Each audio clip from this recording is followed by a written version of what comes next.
लोक आस्था के महापर्व छठ का आज दूसरा दिन है। आज पूरा बाजार जो है वो पूजन सामग्रियों से पट चुका है। दुकानें लगी हुई हैं, दुकानें सजी हुई हैं। इस वक्त मैं देखिए सूप और डाला के दुकान पे हूँ।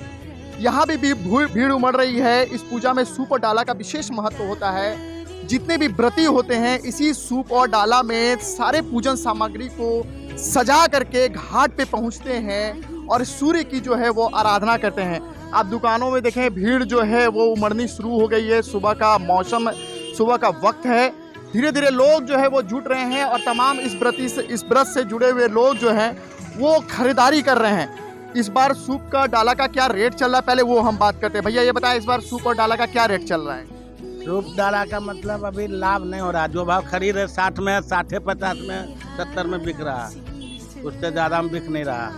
सब लोटे में जा रहा है। महंगा सामान खरीदे 60, 50 में बेच रहे हैं। पूंजी छोड़ा रहा है पूंजी। हाँ, आप भी एक तरह से सेवा कर रहे हैं छठ मैया का। हाँ, वही सेवे हो रहा है। सेवा हो रहा है। हाँ, सेवा हो रहा है। कस्टमर आ रहे हैं, ग्राहक आ रहे हैं? हाँ, ग्राहक आ रहे हैं, थोड़ा बहुत आ रहे हैं। बहुत दुकान है, जहाँ पाते हैं वहीं ले लेते हैं। अच्छा, दुकानें बहुत खुल गई है, इसलिए बिक्री आप लोगों का कम हो गया? बहुत कम है, बहुत कम गया।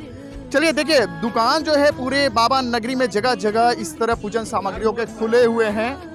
भाव जो है इस बार ज़्यादा नहीं है, महंगा ज़्यादा नहीं है। महंगाई कह सकते हैं इस बार व्रत पे जो है वो भारी नहीं पड़ रहा है। दाम जो है जो अमूमन दिनों में बिकता था उसी दाम में जो है आज भी दुकानदार बेच रहे हैं और कस्टमर जो है, जो इस व्रत से जुड़े हुए लोग जो हैं वो खरीदारी कर रहे हैं। भैया इस पर्व के विषय में आप क्या कहेंगे? कितनी आस्था जुड़ी हुई है इस महापर्व से? ये पर्व एक प्राकृतिक पर्व है और ये सूर्य भगवान को अर्घ दिया जाता है। छठ मैया की कृपा से ये प्राकृतिक जो है उससे जुड़ा हुआ ये पर्व है और हम बिहारियों का ही नहीं, ये पूरे देश के लिए बहुत बड़ा पर्व है। और जो व्यक्ति बाहर कामकाज करते हैं, जिनके घर में छठ होता है और जिनके यहाँ नहीं भी होता, वो भी बाहर से अपने कामकाज को छोड़कर अपने अपने घर जाते हैं इस महापर्व को मनाने के लिए। एक तरह से ये कह सकते हैं ये महापर्व जो है पूरे परिवार को एकजुट करता है। जी जी, ये एक इमोशन है। ये पर्व ही नहीं है, एक इमोशन है। एक परिवार को मिलाता है, चाहे वो परिवार में कितनी भी बंटवारा हो जाए, कुछ भी हो जाए, पर ये पर्व जब आता है तो ये पूरा परिवार एक साथ मिलकर के इस पर्व को मनाता है। कितना इंतजार रहता है? बहुत बहुत। हम लोग के लिए तो ये पर्व सब कुछ है। हम लोग के माता पिता का दिया हुआ, यदि संसार में कोई धरोहर है, धन है, संपत्ति है या जो कुछ भी बोलिए, यही छठ पर्व जो हम लोग के माता पिता हम लोग को संस्कार के रूप में देते हैं और बोलते हैं कि बेटा इसको जिंदगी भर निभाना।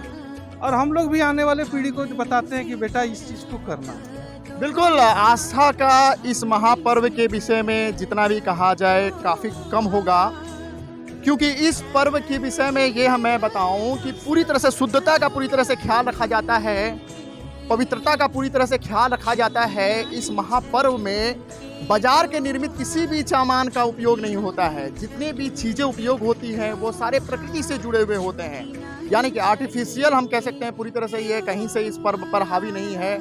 पंडित पुरोहितों तक का इसमें काम नहीं होता है। जो व्रती होते हैं वो खुद से ही पूजा करते हैं। हमारे साथ और भी कुछ लोग हैं। भैया ये बताएं, आस्था के इस महापर्व के विषय में क्या कहेंगे और कितना इंतजार रहता है इस पर्व का? छठ पर्व भी एक ऐसा है जिसका साल भर से बच्चे, बूढ़े, महिलाएं सबको इंतजार रहता है। और ये पर्व भी एक ऐसा है जिसके ऊपर अभी भी आधुनिकता का असर नहीं पड़ा है, क्योंकि आज भी गेहूं को धोना, उसको छांटना, फटकना और उसके बाद उसका ठेकुआ बनाना और ठेकुआ प्रसाद का साल भर से इंतजार रहता है, क्योंकि ये बाज़ार में नहीं मिलता। और सब फल या आपको जाकर के मिठाई बाज़ार में मिल जाती है, ठेकुआ नहीं मिलता। इस पर्व का ऐसा महत्व है कि बच्चे लोग 5 दिन पहले से पटाखा फोड़ना और नदी में जाकर के पानी से खेल करना। सूर्य भगवान को साक्षात देवता एकमात्र अगर कोई यहाँ जो प्रत्यक्ष नज़र आते हैं तो सूर्य देवता नज़र आते हैं। और ये इतनी मनोकामना पूरी करते हैं जितनी सब देवी देवता अपने जगह श्रेष्ठ हैं, लेकिन ये प्रत्यक्ष देवता कोई है तो सिर्फ सूर्य देवता ही हैं। मैं शिव कुमार सर्राफ, प्रमंडलीय उपाध्यक्ष, मारवाड़ी सम्मेलन। बिल्कुल, आप देखिए हमने भी अभी जिक्र किया था, उस तरह से शिव जी भी ने जिक्र किया है। इस पर्व में ही ऐसा है कि आपको साक्षात जो भगवान जिसकी आप पूजा कर रहे हैं वो साक्षात आपको दिख रहे हैं। अमूमन आप सभी देवी देवताओं की पूजा तो जरूर करते हैं, लेकिन वो साक्षात दर्शन नहीं होता है, मूर्ति पूजा होती है। लेकिन इसमें कह सकते हैं साक्षात आप सूर्य देवता की पूजा करते हैं। और यही वजह है कि ये पूजा जो है सबसे कठिन पूजा, सबसे शुद्ध पूजा, सबसे पवित्र पूजा माना जाता है। और जिस तरह से और भी लोगों ने कहा कि पूरे परिवार को जो है वो एकजुट ये पर्व करता है। आस्था के इस महापर्व का बेसब्री से लोगों को इंतजार रहता है। लोग आज जो है इतने पर्व से जुड़े हुए सारे लोग जो है वो पूजन सामग्रियों की खरीदारी कर रहे हैं। पूरा बाबा नगरी जो है एक तरह से कह सकते हैं वो छठ पूजा के सामानों से पट गया है। कैमरा पर्सन रोहित के साथ मैं रजनीश कुमार, स्पीड न्यूज, भारत बस। नीलकंठ मोबाइल स्टोर पर हर खरीदारी में निश्चित उपहार। बाबा नगरी देवघर में आपके घर के सपने को साकार कर रहा है यसी कंस्ट्रक्शन का G+9 पंकज अपार्टमेंट। सभी अत्याधुनिक सुविधाएं उपलब्ध। लोकेशन बसवाडी FCI गोदाम के समीप। इस त्योहार को आप बंसल हीरो के साथ बनाइए खास, क्योंकि हर बाइक्स और स्कूटी की खरीदारी पर दी जा रही है आकर्षक ऑफर्स के साथ साथ निश्चित उपहार। सभी तरह के इजी फाइनेंस की सुविधा भी है उपलब्ध।